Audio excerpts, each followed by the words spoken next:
Welcome to Drumbeats, the must-listen-to podcast which explains why Indigenous partnerships are the key to securing successful outcomes in natural resource and infrastructure investment in Canada. I'm Mark Magnacca, and my co-host Robert Brant and I are joined today by Bernd Christmas, KC, Principal at Bernd Christmas Law Group, BCLG. We discuss his 30-year journey as a practicing Mi'kmaq lawyer, his role in shaping partnerships between Indigenous communities and the major projects that they have been involved with. Bernd represents First Nations embarking on massive initiatives across the country, identified by Prime Minister Mark Carney as focal points for Canada's current and future development. Some of these projects include the Ring of Fire and the Port of Churchill. Most recently, has taken on the role of lead negotiator for 4 First Nations in southern Ontario, Alderville, Hiawatha, Curve Lake, and the Mississaugas of Scugog, who are all in negotiations with Ontario Power Generation on transmission lines and nuclear projects valued at around $100 billion.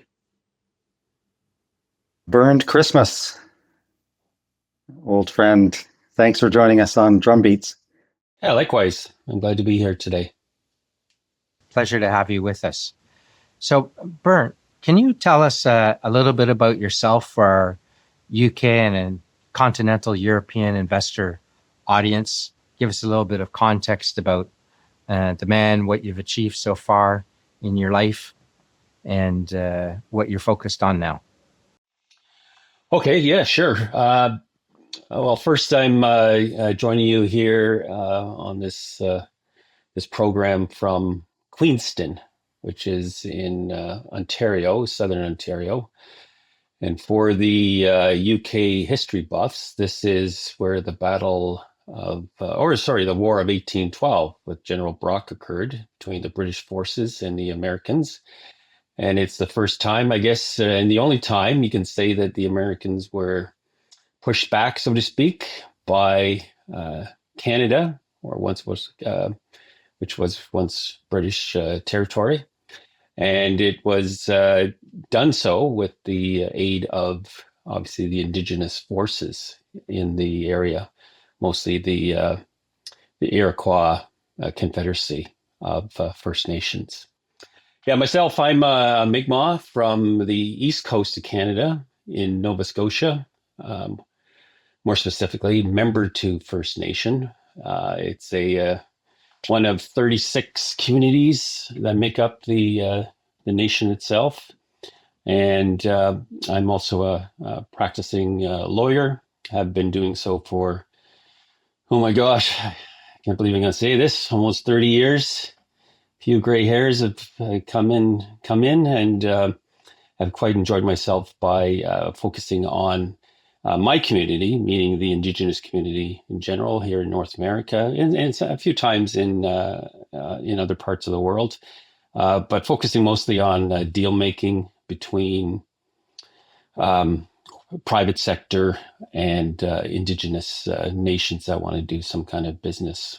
So I've been also, Mark and Rob, I've also been CEO of a few prominent First Nations, including myself, Membertou First Nation in Mi'kmaq territory, and then up in Treaty 8 with Fort McKay as their CEO of their oil sands development. And then most recently, I finished a spot with the Squamish Nation in the west coast of Canada in British Columbia, in Vancouver specifically, and was their CEO and had a few projects that I got going there. One is the Sanok real estate development, 11 towers that we got underway and is currently under construction, 52 stories, all 11 of them, I think. Well, actually, 10 of them.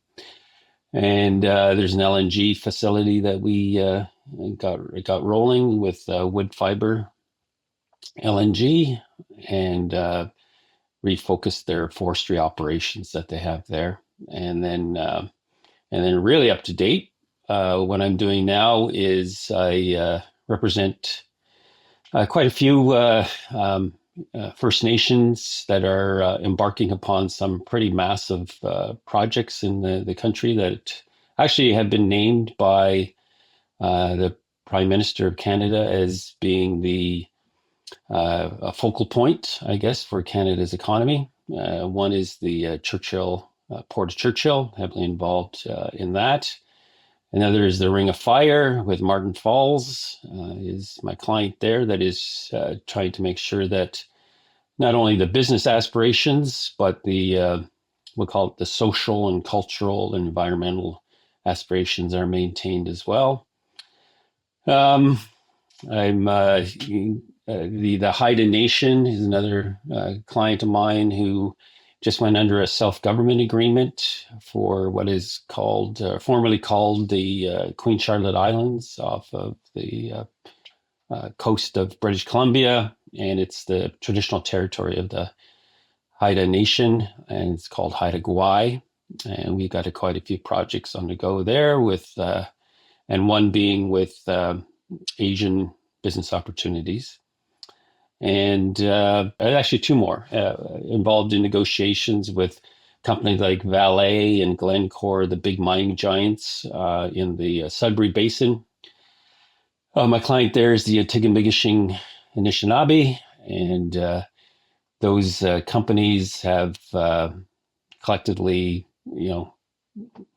extracted over 500 billion of nickel and cobalt and other ores from their traditional territories. And of course, we're trying to get now an impact benefit agreement to make that community whole.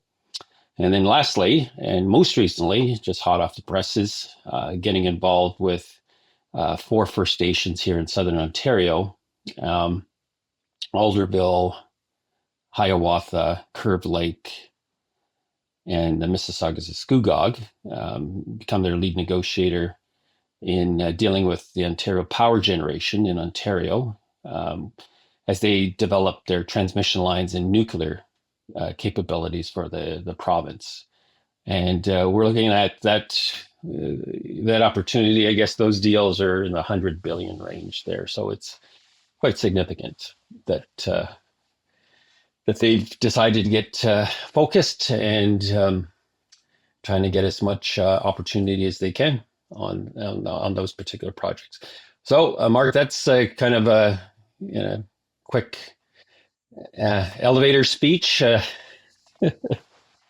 That's quite a broad spectrum, Bernd. And I know of a couple of things you left out, but I want to take you back a little bit because you and I went to law school together.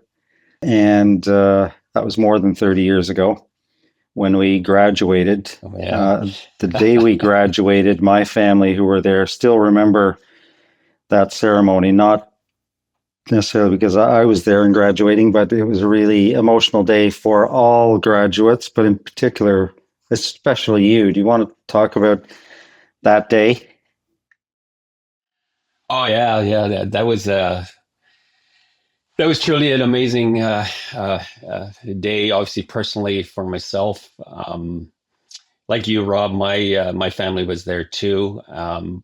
But I was pleasantly surprised by the fact that I was honored by my nation, the Mi'kmaq Nation, with the representative of the traditional government, the Grand Council, Captain Alec Denny, came and attended and actually handed me my degree.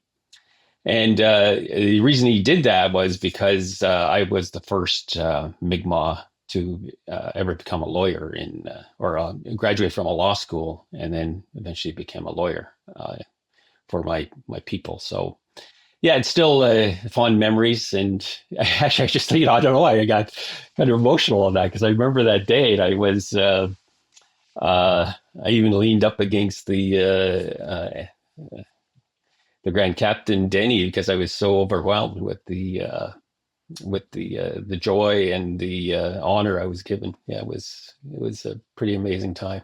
Yeah, that was Osgood Hall Law School at York University. Yeah. And a special day for all of us, but particularly for you and memorable. So I wanted people to appreciate what a special day that was. Yeah, thanks, Yes. Rob. I appreciate that. Yeah, that was something. Very special. And, again, for our audience to think, as, both Bernd, yourself and Rob are the first in your families, perhaps even to have a university degree. But before then, Indigenous people could not practice law. So how could anyone defend their rights? Right? Yeah. It's when you think about that, it's part of the reason why there's such a transformation today, because people such as yourselves are now in positions of power, authority, influence, and experience to help shape Canada as it is supposed to be, based on the treaties with the Indigenous peoples and what's in the Constitution and the Supreme Court decisions, to make sure we remain true to the agreements that the country has been founded on. So really special background. And of course, Membertou Nation, we had Chief Terry Paul was at our summit this past year. And Bernd, you were over in the first year, and we're very pleased to have you. So great, pleased to have you then, and great to have you again today.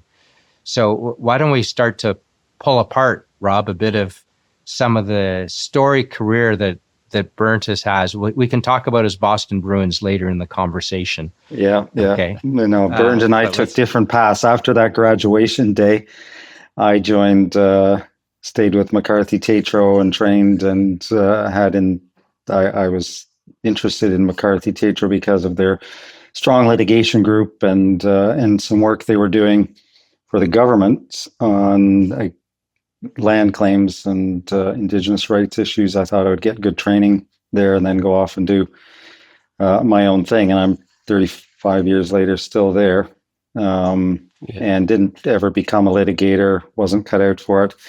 Enjoyed corporate law, and now back in Canada because of all of the activity that's happening in the Indigenous space. Bernd, you've been living it since that graduation day and been in business as well as practicing law. Maybe talk about your start and how your career evolved. Yeah, sure. That was again. Circumstances were interesting because at that time I was, before I went to law school, I actually was working in the court system as what they call a court worker in the city of Toronto, the major city here in Canada. And I was sort of like helping, bridging the gap between the people that are coming before the courts and working with lawyers and judges and social agencies. And then I went to law school, Osgoode Hall Law School, as Rob pointed out. And then, and the reason I went there was because the few of the lawyers said to me, "Geez, Bernd, you could probably do better, have bigger impact in helping your community." And a few of them, wrote the reference letters and all that sort of stuff and got me in and helped me get in. And I went to start my schooling. Actually, the first semester was quite interesting because I met with a prof, Alan Hutchinson is his name, and we were sitting around December of the first semester, and we were just talking about a few land claims that occurred or were occurring at the time. The Nisga'a were in there, the Sawtooth Dene, the Alouette, and he was just asking me what I plan on doing after law school, 2 years, 3 years later. And I'd say, well, I was thinking of becoming a criminal lawyer because that was my background. That's what I knew. And then he said, well, I see there's interesting developments in the Indigenous community generally with these, massive claims, 500 million, billion,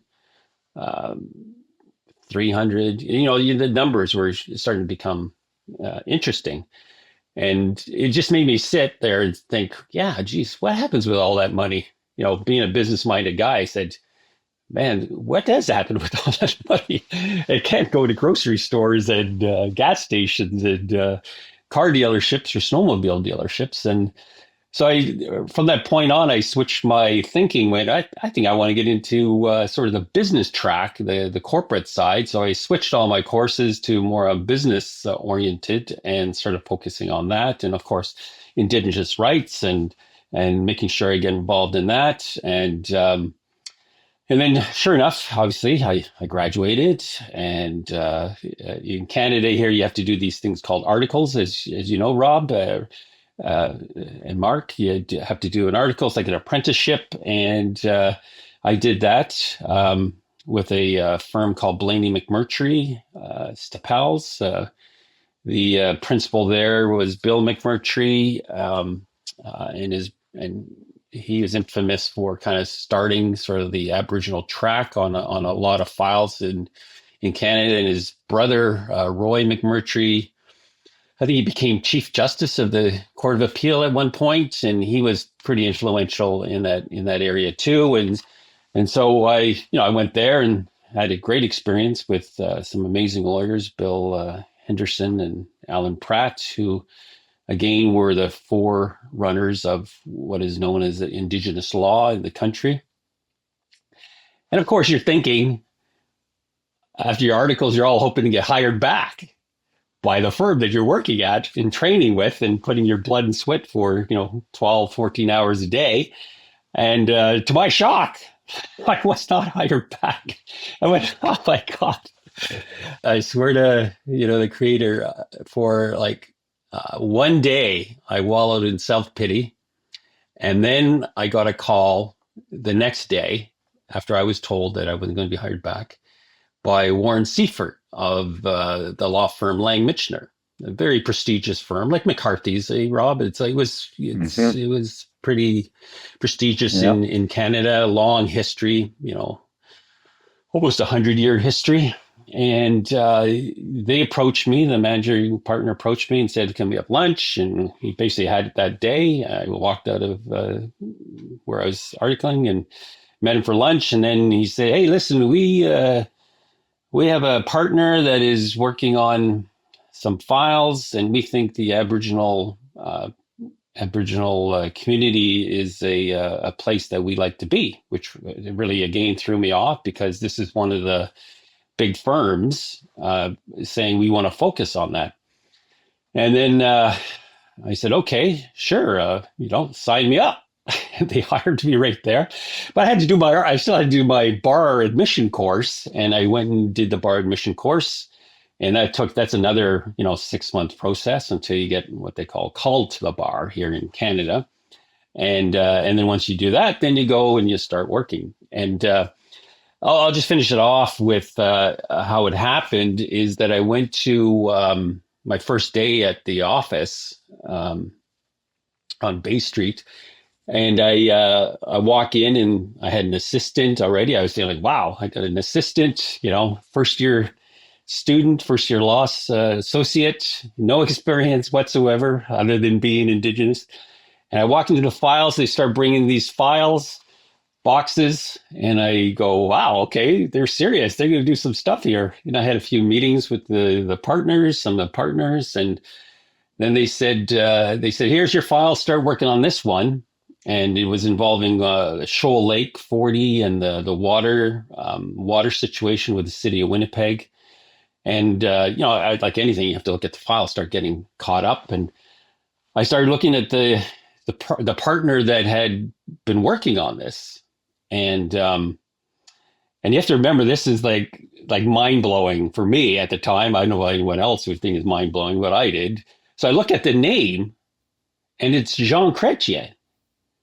So what happened was, I, in essence, took over his files, all his Aboriginal files, his practice, because he went on to become the prime minister. That's what he was doing. He quit to become the prime minister of the country. And as you can imagine, my God, like instantly, boom, you got this phenomenal practice going, and they entrusted me as an Indigenous person. And they said, well, we know it requires an Indigenous person with Indigenous insights to get this going. So that's a long way how I got to where I got, Rob. Wow. And Mark. So that's how Baptism I started. by fire. But then not long after, you did a couple of years there, then went to Membertou, and really we were impressed with everything that Chief Terry Paul spoke about earlier this year. But to go back to those early days when you first started as CEO there. Yeah, the Membertou, that again was another, a trial by fire. Chief Terry Paul came and said, "Hey, listen, Bernd." He came and saw me at my golden ivory towers in downtown Toronto, Bay Street, and said, "Hey, listen, I've got a plan. I've got a Sorry, were you plan." comfortable in your ivory tower at that point? You had the Oh assistant. yeah, I was starting to get. You Oh probably man, thought, "Wow, this is a good life." Eh? oh yeah, holy jeez, it was. It's pretty. Those days was pretty posh. I can tell you that. It was pretty phenomenal. So he comes and sees me, and he says, listen, I got this idea. I come from. And he told me his background, which he probably told you. The Boston Indian Council and working in the States with a lot of tribes from different parts of the U.S. And he says, I got this idea. I've been recently elected, and I'm trying to get our community turned around.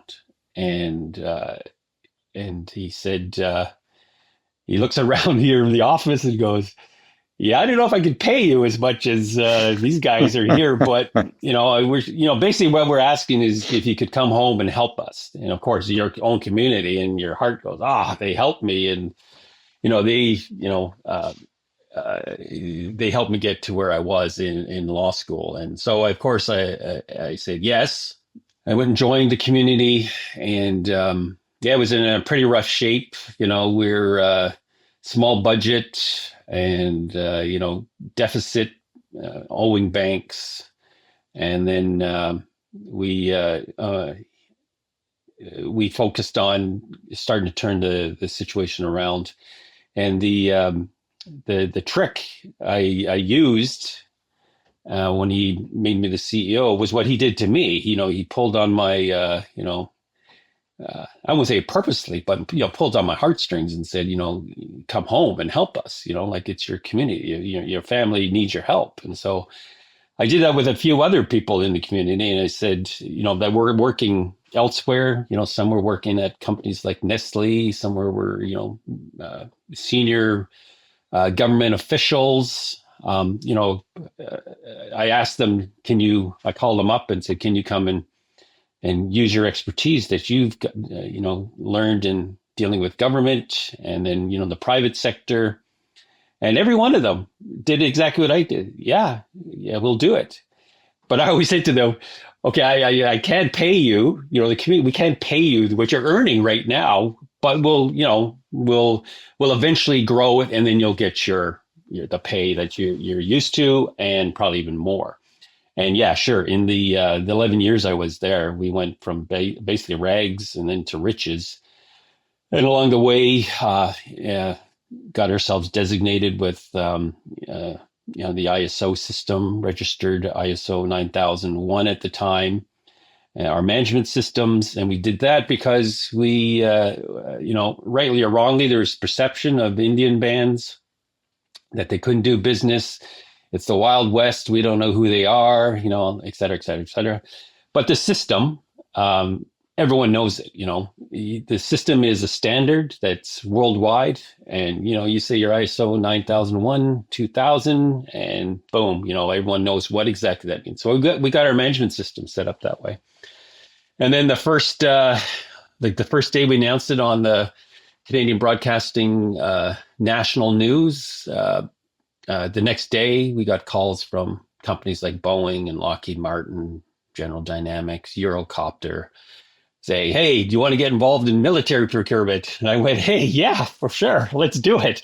So that was my first sort of foray into, massive amounts of potential for a First Nation, going from deals that are, dealing with, say, like a little convenience store to, dealing with a military procurement in at that time was, I think, $3.4 billion, to replace Sea Kings and duke it out with companies like Sikorsky and so on and so forth, and follow the procurement that Defense Canada does. That was a heady time, and that was pretty amazing, a learning experience there.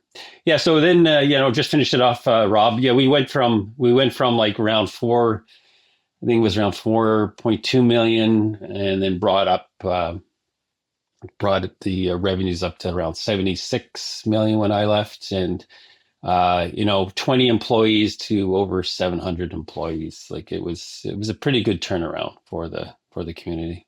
Amazing. Yes. And what were some of, when you were working with Boeing and Lockheed Martin, what were some of the areas you were becoming a supplier to them, Membertou First Nation, or the investments? Yeah, the idea was we were going to obviously bid on that contract and get involved in some aspect of it. And at the time, of course, we didn't know what to do, like what we should do.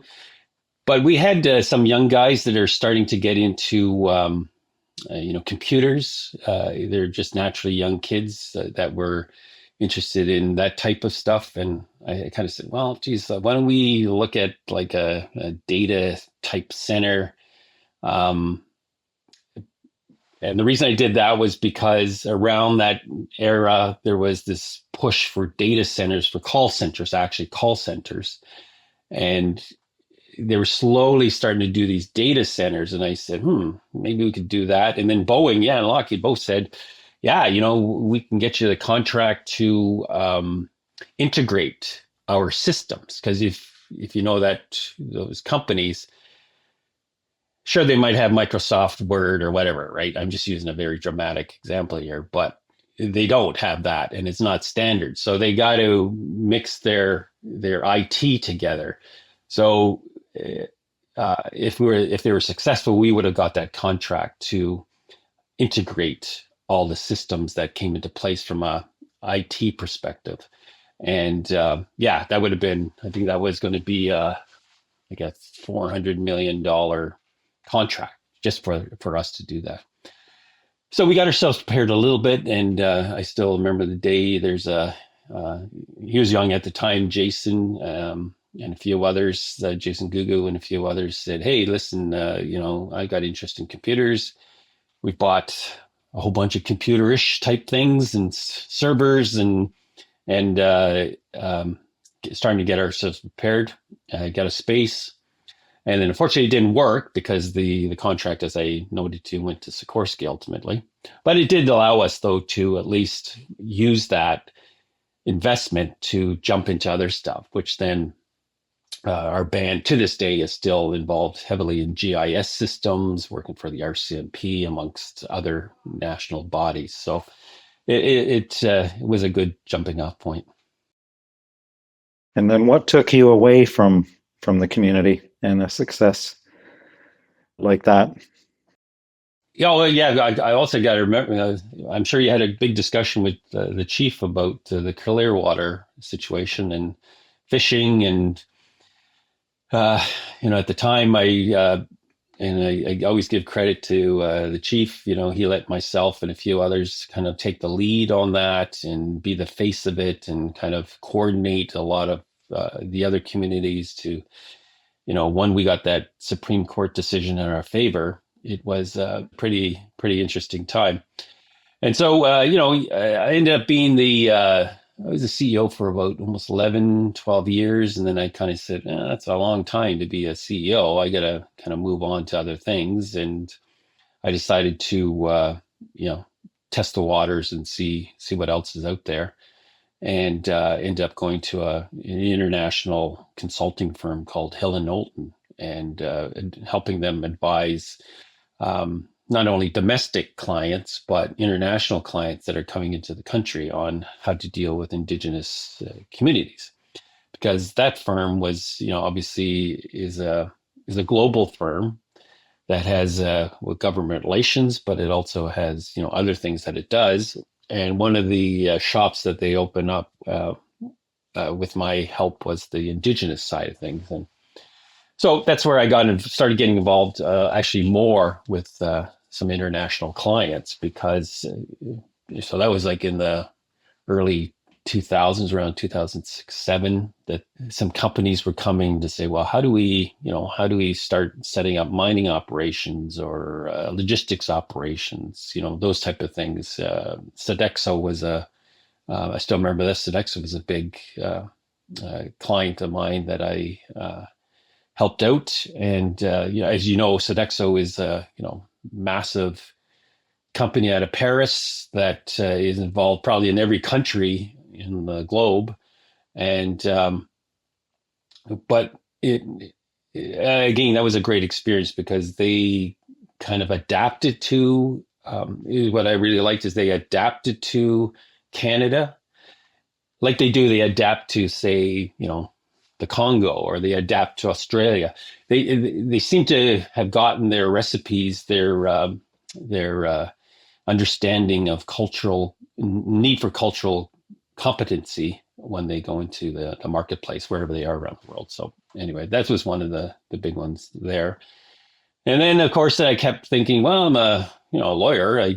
I'll start working on that as well and start developing my practice again, and got myself continued to do that from basically after I left Membertou up to today, with the smattering of joining other firms and then going back, being CEO, firm, my firm, other firms. It's checkered pattern. But there's a method to my madness. But well, Bernd, you've had a very interesting and successful career to date, and I know there's a lot more to come. Unfortunately, this is all the time we have for today. In our next session, why don't we dive deeper into the impact of the Mi'kmaq Treaty Rights, which remain central to Indigenous governance today across the country, and the Sanok Project, a major initiative that creating economic growth and affordable housing for the Squamish Nation in British Columbia. So, Bernd, with you, we've been very fortunate. We've gone coast to coast, touching the Atlantic and Pacific, and I'm sure at some time in the future we'll also be discussing something about the Arctic. Thank you very much. Yep. Well, Bernd, it's been great talking to you. Thanks again for taking the time. I wish we had more time. Such a varied career, and I look forward to seeing you soon. But in the meantime, Nyawan Goa. Well, thank you very much, Rob. Really appreciate it. Thank you to Bernd Christmas for sharing his insights with us, and thank you for viewing and listening. Mark your calendars for the upcoming 2026 Summit, taking place on the 8th of April. Be sure to share, subscribe, and leave a review on your favorite podcast channel. Thanks for listening to Drumbeats. Until next time.